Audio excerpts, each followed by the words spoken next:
அரசு பள்ளி மாணவர்கள் கையில் இப்போ பேனாவுக்கு பதிலாக அருவா எடுத்து போய் ஒருத்தர் வெட்டிக்கிட்டு இருக்கான். இதுதான் அரசு பள்ளியோட லட்சணம் அப்படிங்கிற கடுமையான விமர்சனத்தை முன்வைக்கிறாரு. திமுக ஆட்சியில் அதிகமாக பாதிக்கப்பட்டவர்கள் அப்படிங்கிற ஒரு லிஸ்ட் எடுத்தா நிறைய பேர் இருக்காங்க. அதுல குறிப்பாக பட்டியலின மக்கள் வருவாங்க. திமுக செயல்ல சமூக நீதிக்காக என்ன செய்ததுன்னு சொல்லி ஏதாவது ஒரு பாயிண்ட் நீங்க சொல்ல முடியுமா? மாணவர்கள் கையில் அருவா எடுப்பதற்கும் இந்த ஜாதிய வன்முறை இதுதான் காரணமா? இந்த ஜாதிய முன்னணி நட்சத்திரங்கள் கூட இன்னைக்கு நடிக்கக்கூடிய அனைத்து படமும் வன்முறை படங்கள் தான், வன்முறை காட்சிகள் தான். குறிப்பிட்டு நீங்க யாரை சொல்ல வரீங்க? நட்சத்திரம்னா எல்லாரும் ஏங்க என்ன போட்டு வம்புகள் தூருங்க? யாரையும் எல்லா நடிகரையும் சொல்ற மாதிரி இருக்கு. அது குறிப்பிட்ட உணர்ந்த நடிகர் சொல்லிட்டு ஒரு பக்கத்துல கல்வியில் சிறந்து விளங்கும் தமிழ்நாடு விழா எடுக்கிறாங்க, இன்னொரு பக்கத்துல மாணவர்களாம் போதை பழக்கத்திற்கு அடிமை அந்த பக்கம் திரும்பிட்டாங்க அப்படின்னு எடப்பாடி பழனிசாமி பகிரங்கமா குற்றம் சாட்டுறாரு.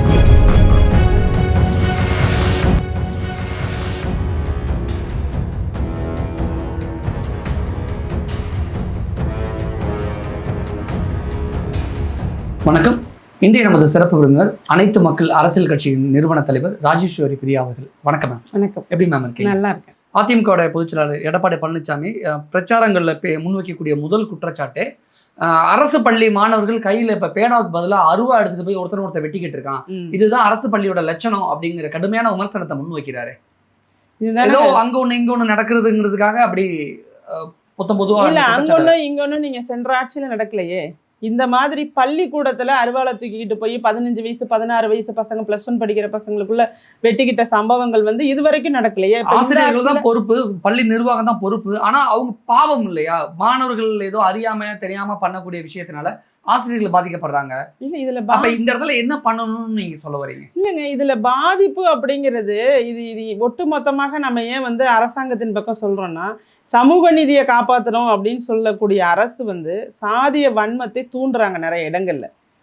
மேடையில பேசுறது ஒரு பேச்சு, களத்தில் இருக்கிறது இன்னொரு பேச்சு. நீ எஸ்சி தானம்மான்னு கேட்குறதா இருக்கட்டும், கோயிலுக்குள்ளே வர்றதை பற்றி பேசும்போது ஆபாசமான மொழிகளில் பேசுனதெல்லாம் திமுக காரங்க தான். ஆசிரியர்களை சொல்ல வரீங்களா? கட்சிக்காரங்களை சொல்ல வரேன். அந்த ரிஃப்ளெக்ஷன், அதாவது அதோட பிரதிபலிப்பு அப்படிங்கிறது தான். அப்போ சாதிய வன்மத்தை திமுக ஆட்சி காலகட்டத்தில் விதைக்கிறாங்க. இதோட எதிரொலியாகத்தான் பள்ளிக்கூடங்கள் வரைக்கும் போகுது. அந்த சாதிய நோக்கமோ சாதிய எண்ணமோ அதிகமாக மாணவர்கள் மத்தியில போறதுக்கு கூட இவர்களுடைய மனநிலை ஒரு காரணமா இருக்குன்னு நான் சொல்றேன். இந்த கட்சிக்காரங்க பொது வெளியில இப்படியான கேள்விகளை கேட்கிறாங்க, பொது வெளியில கேட்கறாங்க. அப்படி சொல்லிட முடியாது. இந்த ஊர்ல இன்னாரு இப்படி கேட்டாருன்னு ஏதாவது இல்ல, நம்ம பார்த்தோமே, வீடியோ பார்த்துருப்பீங்களா? நான் சம்பவங்களோட தான் சொல்றேன். அந்த கோயில் என்ன கோயில் தெரியல, அந்த கோயில் வெளியில நின்றுட்டு ஒரு பட்டியலின நபரை அவ்வளவு கொச்சை வார்த்தைகளை பயன்படுத்தி திமுக பேசுனதை பார்த்தோம். மேடையில் இருக்கும்போது நீ எஸ்சி தானம்மான்னு சொல்லி ஒரு ஊராட்சி மன்ற தலைவர் நினைக்கிறான் ஒரு பெண் அவங்கள பார்த்து கேட்டதை பார்த்தோம். அவங்க பிரித்து பார்க்குறத நீங்கள் பார்க்கலையா? அவங்க ஒரு நிற்க வச்சுட்டு பேசக்கூடிய வீடியோக்களை பார்த்தோம். பொறுப்புலேயே இருந்தாலும் அவர்களுக்கு கொடுக்கக்கூடிய மரியாதை அப்படிங்கிறது எவ்வளவு குறைவாக கொடுக்குறாங்க. நிறைய உள்ளாட்சி அமைப்புகளில் அவங்க எஸ்சி அப்படிங்கிறதுனால அவங்க எப்படி நடத்தப்படுறாங்க, இது எல்லாமே செய்திகள் தானே. இந்த செய்திகள் எல்லாம் எந்த ஆட்சியில் அதிகமாக இருக்குது? திமுக ஆட்சியில் தானே அதிகமாக இருக்குது. இந்த மாதிரி எல்லா இடங்களிலுமே நிறைய சம்பவங்கள் நடக்க அது பள்ளிக்கூடம் வரைக்கும் போயிட்டுங்கிறேன். அது கையில அருவா எடுக்க வச்சிருக்கா, அது அப்படியே மாணவர்கள் வரைக்கும் போய் அருவாளை தூக்குற அளவுக்கு போயிருக்கு. இதை யார் கட்டுப்படுத்தணும் அப்படின்னா, நல்ல அரசு அப்படிங்கிறது ஒன்று ஸ்டெடியா இருந்துச்சுன்னா நிச்சயமாக இது மாதிரி சம்பவங்கள் நடக்காது. இப்போ மாணவர்கள் கையில அருவா எடுப்பதற்கும் இந்த ஜாதிய வன்முறை இதுதான் காரணமா? இந்த ஜாதிய சாதிய சிந்தனை எங்க இருக்கக்கூடாதுங்க. ஒரு பள்ளிக்கூடத்துல இருக்கவே கூடாத ஒரு விஷயம் சாதிய பாகுபாடு தான். நம்ம பள்ளி சீருடையிலேருந்து எல்லாமே எதற்காக கொண்டு வரப்பட்டதுன்னா, அனைத்து மாணவர்களும் சமமானவர்கள் அப்படிங்கிற ஒரு உணர்வோடு போகக்கூடிய இடம் நம்ம பள்ளிக்கூடமாக தான் பார்க்குறோம். அந்த இடத்துல நீங்கள் சாதிய பாகுபாடை ஏற்படுத்துகிறோம் அப்படின்னு சொன்னால் மெயினில் எங்கேயோ ஒரு தவறு இருக்குது. அந்த தவறு தான் இங்கே வரைக்கும் பாயுது. தவறுன்னு குறிப்பிட்டு சொல்ல முடியுமா? இப்போ வேங்கை வகையில் பிரச்சனையை எடுத்துக்கோங்க. வேங்கை வயலில் இந்த மாதிரி ஒரு மலம் கலந்துருக்கு தண்ணியில் அப்படிங்கிற பிரச்சனையை கூட ஒரு முழுசாக ஆய்வு பண்ணாமல் அவர்கள் மேலேயே பழிய தூக்கி போடுறது. நீங்கள் இன்றைக்கி திமுக ஆட்சியில் அதிகமாக பாதிக்கப்பட்டவர்கள் அப்படிங்கிற ஒரு லிஸ்ட் எடுத்தால் நிறைய பேர் இருக்காங்க. அதில் குறிப்பாக பட்டியலின மக்கள் வருவாங்க. நாங்களும் பாதிக்கப்பட்டிருக்கோம், எங்களால் சொல்லனா துயரத்தில் இருக்கோம், எங்களுக்கு ஆதரவாக இருக்கக்கூடிய கட்சிகள் கூட இன்றைக்கி கூட்டணி தர்மம் அப்படிங்கிற பேரில் எங்களுக்கு ஆதரவாக இல்லாமல் ஆளுங்கட்சிக்கு ஆதரவாக நிக்கிறாங்க. அவங்க தானே சமூக நீதியை அதிகமா பெரும்பாலும் பேசுறாங்க. சமூக நீதியை பெரும்பாலும் பேசுறது அப்படிங்கிறது மேடையில பேசுறது வேறங்க, கள யதார்த்தம் வேற. நீங்க பேசுறா அது சரி இருக்காது. செயல்ல என்ன பண்ணுச்சு நீங்களே சொல்லுங்க. திமுக செயல்ல சமூக நீதிக்காக என்ன செய்ததுன்னு சொல்லி ஏதாவது ஒரு பாயிண்ட் நீங்க சொல்ல முடியுமா? அவர்களால சொல்லப்படுறது நாங்க வந்து பேர் எடுத்துட்டோம், எதுல பேருக்கு பின்னாடி உள்ள சாதியை அழைச்சிட்டோம் அப்படின்னு சொல்லுவாங்கல்ல. அதுவே வந்து எப்படி சொல்றதுன்னா, அந்த இடத்துல அவங்க அழைச்சது வந்து சாதியை கிடையாது, உணர்வு பூர்வமாக காலம் காலமாக வரலாற்றுல அவர்களுடைய பெயர்ல இருக்கிற பெயர்ல கூட போய் கூட அந்த பின்னாடி உள்ள இதை அழிச்சிட்டு அந்த இனத்துக்கு அந்த அவங்களுக்குன்னு சொல்லி ஒரு மாதிரியா அதையுமே வாங்கிட்டு வந்துடுறாங்க. அதனால சாதி ஒழிய போக்குதான் கிடையாது. இப்ப திமுகவுடைய நோக்கம் அப்படிங்கிறது மேலோட்டமானதுங்கிறது இது ஒரு எடுத்துக்காட்டு. நீங்க கீழே உள்ள பட்டியலின மக்களுக்கான நன்மைகளை செய்யல, அவர்களை வந்து சமமா நடத்துவதற்கான வாய்ப்புகளை உருவாக்கல, குறைந்தபட்சம் அவர்களுக்கு ஒதுக்கப்படுற நிதி ஆதி திராவிடர் நல நிதியை கூட நீங்க அவர்களுக்கு பயன்படுத்தி அவங்க இருக்கக்கூடிய ஹாஸ்டல்லையோ அவங்களுக்கான வசதி வாய்ப்புகளையோ நீங்க அதிகப்படுத்துவதற்கான வேலைகளை எல்லாம் செய்யல. ஆனால் நீங்க என்ன செய்றீங்க, நாங்க சமூக நீதி பேசுவோம்னு இது மாதிரி அந்த டைட்டில் வைக்கிறாங்கல்ல, அது மாதிரியான வேலைகள் மட்டும்தான். அந்த தலைப்பு வைக்கிற வேலைகளை மட்டுமே பார்த்துட்டு நாங்கள் அப்படிப்பட்டவங்க நாங்கள் இப்படிப்பட்டவங்க அப்படின்னு சொல்லி பேசிக்கிட்டு இன்னைக்கு களத்தில் மக்கள் அன்றாடம் வேதனையோடு இருக்கக்கூடிய ஒரு இடம் வந்து இந்த ஆட்சியில் நடந்துகிட்டு இருக்கிறத நான் பார்க்குறேன். கல்வியில் சிறந்த தமிழ்நாடு அப்படின்னு விழாலாம் எடுத்து மாணவர்களையும் நான் அருவாள் வெட்டுக்கு இன்னொரு காரணமும் சொல்லிடுறேன். இன்னைக்கு வந்து சினிமா நடிகர்களை வந்து நீங்க பிரபலங்களாக நினைச்சு கல்வியில் சிறந்த தமிழகத்துக்கு கூப்பிட்டுறீங்க. அந்த சினிமா பிரபலங்களே நிறைய இடங்கள்ல இந்த மாதிரி சாதிய கொடுமைகளை சாதிய கொடுமை இல்லை, சாதியை அடிப்படையாக கொண்டு திரைப்படங்களை எடுக்கிறது, அதுல வெட்டிக்கிறது, குத்திக்கிறது, ஒரே வன்முறை காட்சிகளை வைக்கிறது, இதெல்லாமும் ஒரு காரணமா இருக்கு. ஆனா கேட்டா நடந்தது தானே நாங்க சொல்றோம் அப்படிங்கிறாங்க. இல்லைங்க, நடந்ததை சொல்றோன்னு சொல்லி எல்லாருக்கும் எடுத்துட்டு போறதுங்கிறது எப்படிங்க சரியாகும்? ஒரு சம்பவம் நடந்தா அந்த சம்பவத்தை நாங்க உலகறிய செய்யறோம் அப்படிங்கிறது வந்து அதை வந்து மேலும் அதிகப்படுத்துவதற்கான ஒன்றாக இருக்குமே தவிர அது நடக்காம தடுக்கிறதுக்கான ஒன்றாக இருக்குங்கிறது எனக்கு உடன்பாடு கிடையாது. அதை மறுபடியும் அதிகம் தான் படுத்தும். ஒரு விஷயம் நடந்ததுன்னா சொல்லக்கூடாது அப்படிங்கிறீங்களா? அதை சொல்லக்கூடாதுன்னு சொல்லலைங்க, அதை தடுக்கிறதுக்கு நீங்க படம் எடுக்கலாம். அது மாதிரி ஒரு விஷயம் நடக்காம இருக்கிறதுக்கு நீங்க படம் எடுக்கல, மேலும் மேலும் அந்த வன்மத்தை அதிகப்படுத்துவதற்கான படங்களை தான் எடுக்கிறாங்க. அதை கூட தடுக்க முடியல ஒரு அரசால. நீங்க திமுக ஆட்சியில வந்த நிறைய திரைப்படங்கள் சாதிய அடிப்படையாக கொண்டு வந்து இங்க வந்து சாதிய பிரச்சனைகள் வருவதற்கு கூட காரணமா இருந்திருக்கு. நீங்க அதை தடுத்திருக்கலாம். நீங்க யாரு என்ன நினைச்சாலும் பரவாயில்ல, நான் ஓப்பனா சொல்றேன், நீங்கள் சாதியை வைத்து படம் எடுக்கக்கூடாதுன்னு கூட ஒரு அமெண்ட்மெண்ட்டே கொண்டு வந்திருக்கலாம். ஏன்னா அது வந்து ஒரு ப்ரொமோஷனுக்காக நீங்கள் சாதிக்காரன் படத்தை பார்த்துருவான், எனக்கு வியாபாரம் ஆகிடும் அப்படிங்கிற நோக்கத்தில் அந்த ப்ரொடியூசரோ அந்த டைரக்டரோ அந்த குரூப் ஆஃப் பீப்புள் இருக்கலாம். ஆனால் அது சமூகத்தை சீரழிக்குது. இன்னைக்கு வந்து மேடையிலலாம் நின்று பேசக்கூடிய இயக்குநர்கள்லாம், அவரே ஒரு படம் எடுத்திருக்காரு, வாழைன்னு ஒரு படம் எடுத்திருக்காருல்ல, அந்த படமே எடுத்துக்கிட்டிங்கன்னா கூட அந்த சம்பவம் எந்த காலகட்டத்தில் நடந்தது தெரியுமா? அது ஒரு உண்மை சம்பவம் தானே. அது எப்போ நடந்தது? அதையும் அவர் போட்டிருக்கணும். அது திமுக ஆட்சியில் இருக்கும்போது நடந்தது. புரியுதா உங்களுக்கு? அப்ப அந்த சம்பவங்களை திரைப்படமாக எடுக்கும் போது அதன் மூலமாக அவர் என்ன சொல்ல வராரு சமுதாயத்திற்கு?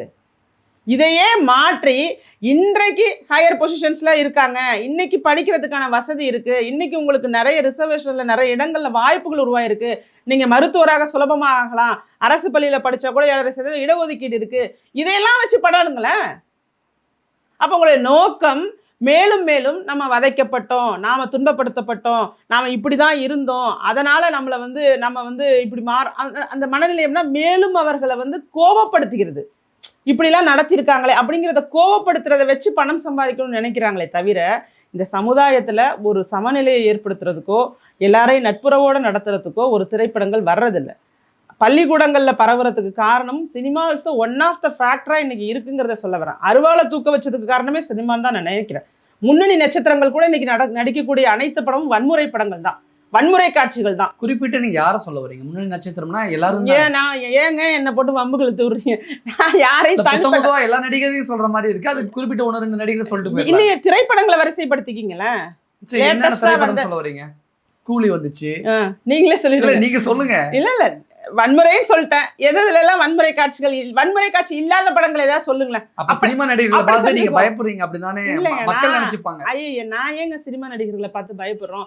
அவர்களை பொறுத்த வரைக்கும் ராஜேஸ்வரி பிரியா பேசுகிற அரசியலோ, ராஜேஸ்வரி பிரியா எடுத்து சொல்ற கருத்துக்களோ போய் சேர மாட்டேங்குது. நெகட்டிவா தான் எடுத்துட்டு போறாங்க. அப்ப நெகட்டிவா எடுத்துட்டு போகும்போது அவங்களுக்கு வேற வேலையே இல்லை, சினிமா நடிகரை பத்தி தான் பேசுவாங்க அப்படிங்கிற பிம்பத்தை கட்டமைச்சுக்கிறதுக்கு எனக்கு தேவையில்லை. நான் சொல்வது என்னுடைய உள்ளத்திலிருந்து உண்மையான கருத்துக்கள். அது யாரையும் தனி மனிதரை மென்ஷன் பண்ணி இவருக்காக நான் பேசின மாதிரி ஆகி அவருக்கு ஒரு ப்ரொமோஷன் ஏற்படுத்தி கொடுக்குறது எனக்கு வேலை கிடையாது. ஒட்டுமொத்தமாக சொல்றேன், சினிமாவில் யாரா இருந்தாலும் வன்முறை உள்ள படங்களை நடிக்கணும்னு அவசியமே கிடையாது. அருவாளால் வெட்டுறது, குத்துறது, கொலை பண்றது, துப்பாக்கி சூடு எவ்வளோ அதிகமாக காட்டுறது, இதே மாதிரி திரைப்படங்கள் அப்படியே தலை தனியாக போய் விழுகிறது எனக்கே பார்க்க பயமா இருக்கு. இந்த பிள்ளைங்க எல்லாம் பார்த்து என்ன ஆகுங்கிற ஒரு அச்ச உணர்வு வருது. அப்ப அதை என்ன நாளடைவில் அதை ஒரு விளையாட்டாக பயன்படுத்தக்கூடிய அளவுக்கு இன்னைக்கு கொண்டு வந்ததுக்கும் சினிமா ஒரு காரணம்ங்கிறத சொல்றேன். சாதிய பிரச்சனைகளுக்கான காரணத்துல அரசியலும் இருக்கு, அதே சமயத்துல சினிமாவும் இருக்கு. இப்ப இவங்க 2 பேரும் சேர்ந்து ஒரு விழா கொண்டாடி இருக்காங்கன்னா அந்த விழாங்க எதற்கானதுங்கிறத மக்கள் தான் முடிவெடுக்கணும். இது முழுவதுமாக மக்கள் வரிப்பணத்தை வீணடிக்கக்கூடிய ஒரு விழா தான். இதனால கல்வித்துறை சிறந்து விளங்குது அப்படிங்கிறதெல்லாம் கிடையாது. இவர்களுடைய ஆட்சியில கல்வித்துறை பின்னோக்கி தான் போயிருக்கு அப்படிங்கிறதுக்கு நிறைய எங்கள்கிட்ட அதாவது அறிவியல் பூர்வமான ஆதாரங்களோட நாங்கள் எடுத்து சொல்லவும் தயாரா இருக்கோம். அதெல்லாம் சொன்னா மக்களுக்கு புரியாது. நான் சிம்பிளா சொல்றேன், தலைப்பு மட்டும்தான் இருக்கு. அங்க உங்களுக்கே தெரியும் களத்துல உங்க பள்ளிக்கூடம் எப்படி இருக்குங்கிறது உங்களுக்கு தெரியும். நீட்டை ஒழிச்சிடுறேன்னு சொன்னாங்க, நீட்டை ஒழிக்கல. அதே சமயத்துல அந்த அரசு பள்ளி மாணவ மாணவியருக்கு பயிற்சி கொடுத்தாங்கன்னா கொடுக்கல. ஏதோ ஒரு இடத்துல பயிற்சி நிறுவனத்தை வச்சுக்கிட்டு அங்க படிக்கணும். அந்த நீட்டை கூட பாத்தீங்கன்னா நல்லா படிக்கிற பசங்கன்னு பிரிச்சு அந்த பிள்ளைகளுக்கு மட்டும் சொல்லித்தரோம் அப்படிலாம் பண்றாங்க. அது எப்படின்னா அது தவறானது. நீங்கள் நீட்டில் போயிட்டு நல்லா படிக்கிறவங்களுக்கு படிக்காதவங்களுக்கு ட்ரைனிங் கொடுக்காம பொதுவாக +1 +2ல பயாலஜி குரூப் அந்த இன்ட்ரெஸ்ட் MBBS போகணுன்னு ஆசை உள்ள அனைத்து பிள்ளைகளுக்குமே சொல்லிக் கொடுக்கலாம். அங்கேயும் ஒரு பாகுபாடு. எதெல்லாம் காசு செலவு பண்ணுறதை குறைக்க முடியுமோ குறைக்கிறாங்க, ஆனால் நிதி மட்டும் அதிகமாக ஒதுக்கிக்கிறாங்க. இதுதான் என்னுடைய கேள்வி. ஒரு பக்கத்தில் கல்வியில் சிறந்து விளங்கும் தமிழ்நாடுன்னு விழா எடுக்கிறாங்க, இன்னொரு பக்கத்தில் மாணவர்களாம் போதை பழக்கத்திற்கு அடிமையாகி அந்த பக்கம் திரும்பிட்டாங்க அப்படின்னு எடப்பாடி பழனிசாமி பகிரங்கமாக குற்றம் சாட்டுறாரு. அப்போ எது உண்மை எது பொய்ன்னு மக்கள் குழம்பிட மாட்டாங்களா? அப்போ எடப்பாடி பழனிசாமி சொல்லக்கூடிய குற்றச்சாட்டில் எந்த அளவுக்கு உண்மை இருக்குன்னு சொல்ல வரீங்க? அதாவது நான் இப்போ போதை பொருள் புழக்கம் எப்பயுமே இல்லை இப்போ தான் இருக்குது அப்படின்னு நான் சொல்ல வரல. ஒரு 8% இருந்திருக்கு அப்படின்னு சொல்கிறாங்க 4 வருஷத்துக்கு முன்னாடி.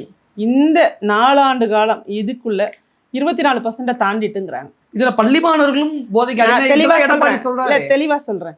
இந்த 24% தாண்டினதுக்கு முக்கிய காரணம் என்னன்னு பாத்தீங்கன்னா, பள்ளி மாணவ மாணவிகள், கல்லூரி மாணவ மாணவிகள், நான் 2 பேரையும் சொல்றேன், இருபாலரையும் சொல்றேன். ஆய்வும் அதான் சொல்லுது.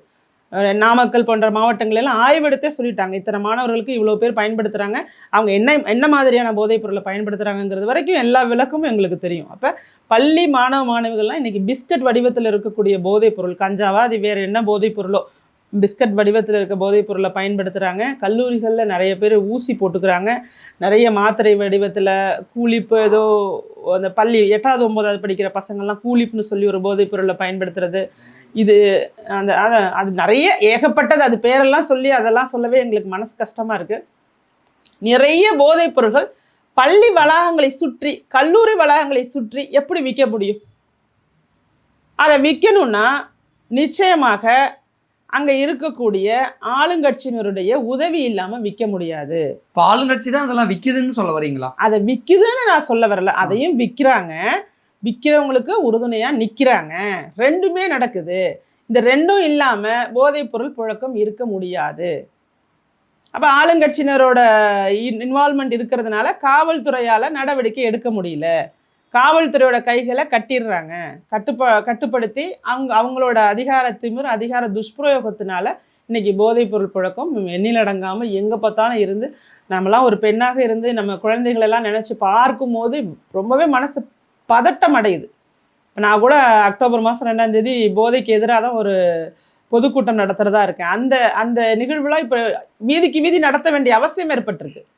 காரணம், எதிர்க்கட்சி தலைவர் திரு எடப்பாடி கே பழனிசாமி அவர்கள் சொன்னது மாதிரி, மாணவர்கள் இன்னைக்கு போதையை பார்த்து போயிட்டு இருக்க நேரத்தில் நீங்கள் கல்வியில் சிறந்தன்னு எடுக்கிறத விட போதையிலிருந்து மீளுங்கள் மாணவர்களே அப்படிங்கிற தலைப்பில் தான் இன்றைக்கி நிகழ்ச்சி நடத்தணும்.